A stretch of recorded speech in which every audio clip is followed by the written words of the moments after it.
And welcome back to the Inland Sports Show on Fox Sports IE 1350 AM as we're going inside the Lancers, presented by Magnolia Heating and Cooling. Now the skipper, Gary Adcock, join us here on the show. And Coach, man, the field looks great. The sun's out. It feels like baseball season. Are you ready for baseball season?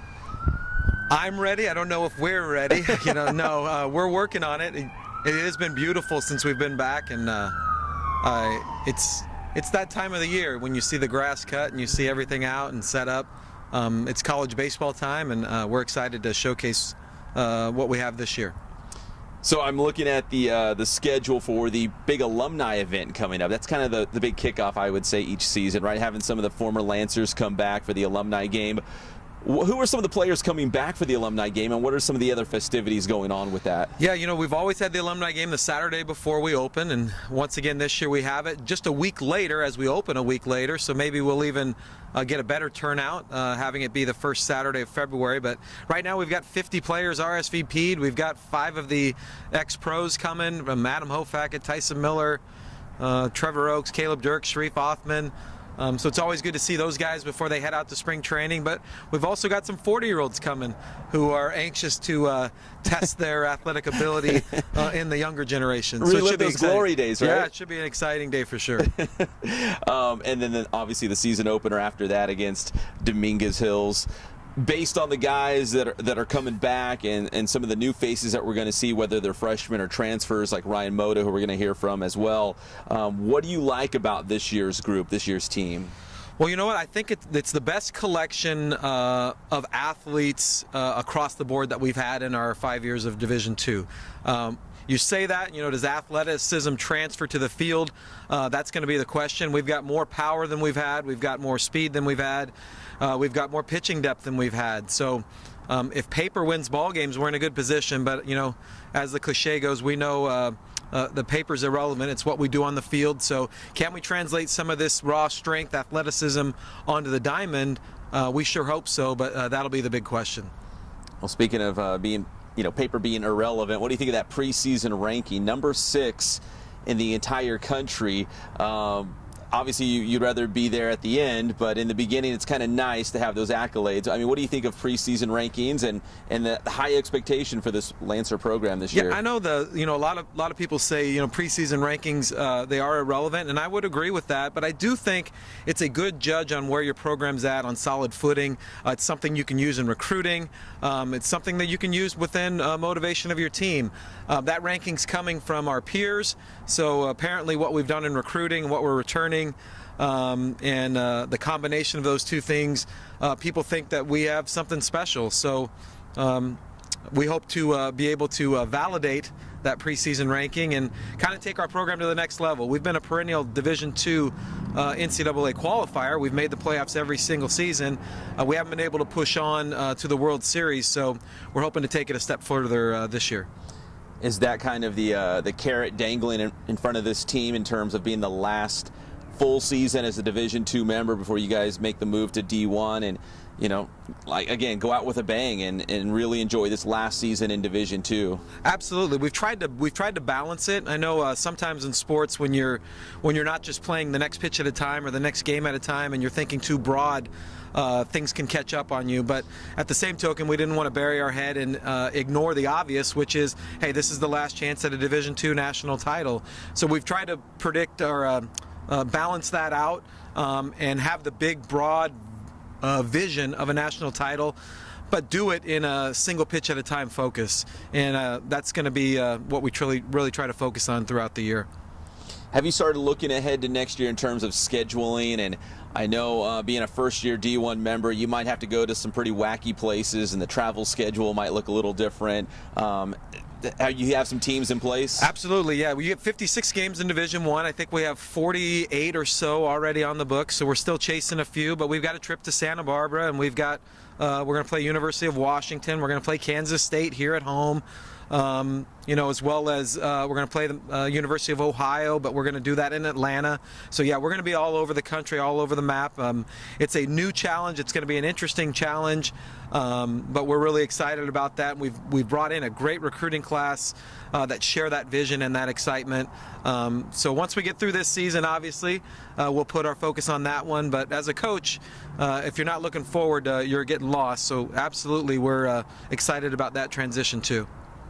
Yeah, you just touched on it, that delicate balance in terms of winning now and enjoying it pitch by pitch, but also saying, you know what, there's some big changes coming for the better here for Cal Baptist. We also have to look ahead and make sure we're prepared, going forward as well, right? Absolutely. And I'm a plagiarist. I steal a lot of things from different coaches, and along the way I've stolen some good things, and one of them is, very cliche, but often used by whether it be Alabama football or Duke basketball, and we're just trying to stay in the process or be process driven with what's going on and stay within the process and understand that each game kind of is going to build to the next and the next. We have the ultimate goal of obviously winning the national title, but if we can stay immersed in the process, then maybe that eliminates some of the anxiety and angst that comes in key one-run game moments.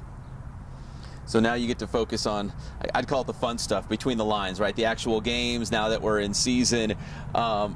Is there something different about going through the off season where maybe it's recruiting, maybe it's scheduling, and being able to maybe just put that on the shelf just for a little bit and focus on what's fun out here and actually playing baseball? Absolutely. I'm a competitor. My coaching staff's a competitor. We like to recruit competitors. So we like to compete in recruiting. We like to compete academically. We like to compete with, spiritual and academic growth, all those things. But obviously we love to compete on the baseball diamond. So as we get closer to that, winning each pitch, winning each game, seeing where we stack up against other quality D2 programs, it's a little bit easier to get up in the morning knowing that that's right on the horizon. Absolutely. We're talking with Gary Adcock, Cal Baptist head baseball coach here on the Inland Sports Show, Fox Sports IE, 1350 AM. Coach, we've talked about this before, but it's going to be fun to watch the first Lancer make it to the major leagues. Trevor Oakes looks like he's on the cusp. Now he's with the Royals. Adam Hofackett's right there in the Angels organization as well. Let me go back to Oakes for a moment. Now he was traded to the Kansas City Royals.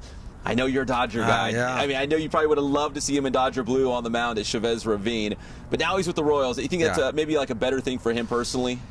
Yeah, in speaking with Trev and what he's heard from the Royals organization, he's got a realistic chance to even break camp in the rotation for the Royals. And while I think he had that opportunity with the Dodgers, it's probably going to be the Royals in a different position, going a little bit younger, a little youth movement.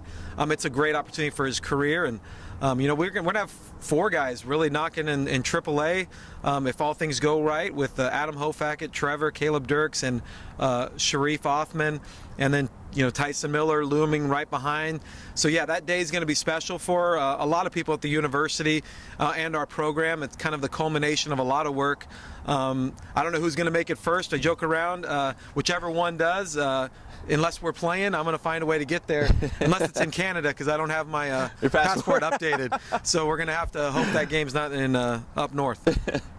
And then going over to Hofackett, who's also in the Angels organization, might make that trip a little bit easier if the Halos are home, right? Just down the road. Absolutely, yeah. Adam was here the other day, and I joked with him, I'm a lifelong Dodger fan, but I'll wear that Angels hat, and it's only 30 miles down the road. We can get there. We'll get there for sure.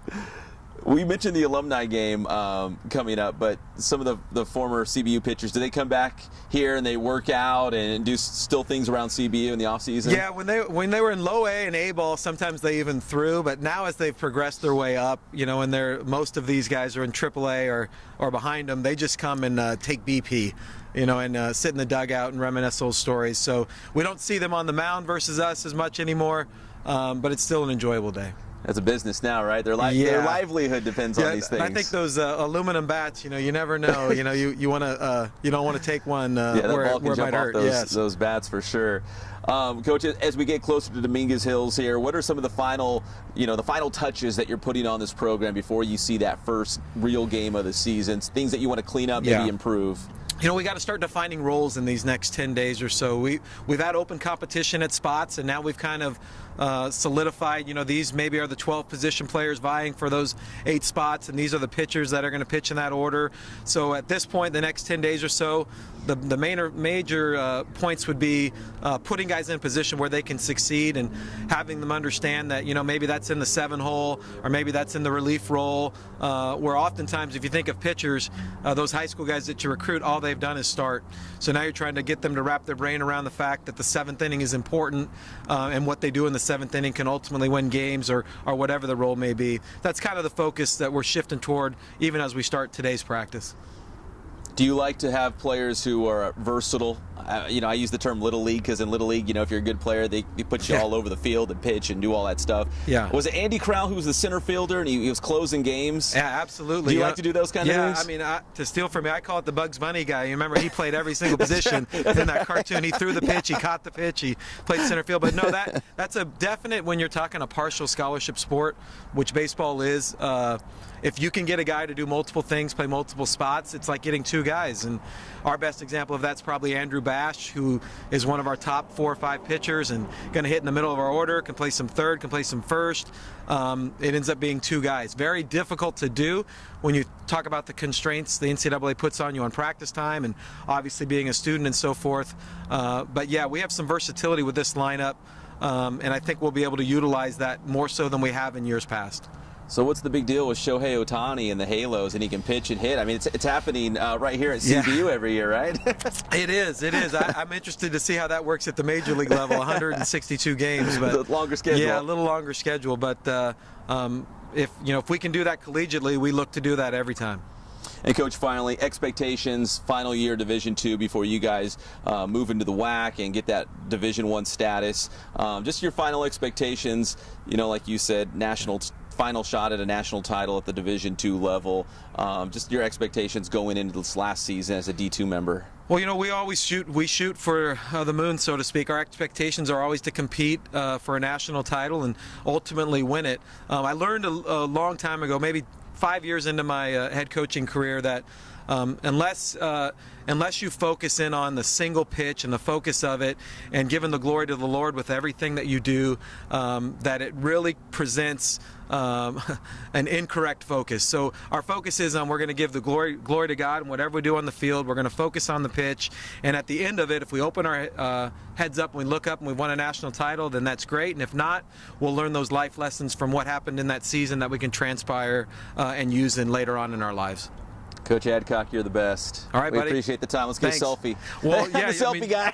we need. If Jeff Gorham's over here, he could run the camera. But then, he's got the day job, I guess. He would. I think the shine off your 2 heads, 2 bald heads, might be too much for this camera. He's about a foot taller than me, so I don't know how that would work either. So, but we appreciate you coming out and all the support locally, and we think it's a good product. So come on out and watch it. We think it'll be an entertaining brand of baseball. The great Gary Adcock here on the Inland Sports Show, Fox Sports IE 1350 AM, as we go inside the Lancers, presented by Magnolia Heating and Cooling. And when we come back here, we're going to keep it at CBU. We're going to hear from some of the Lancers, Ryan Moda, Justin Montgomery, and Luke Navigado. That's when we come back. It's the one and only Inland Sports Show on Fox Sports IE 1350 AM.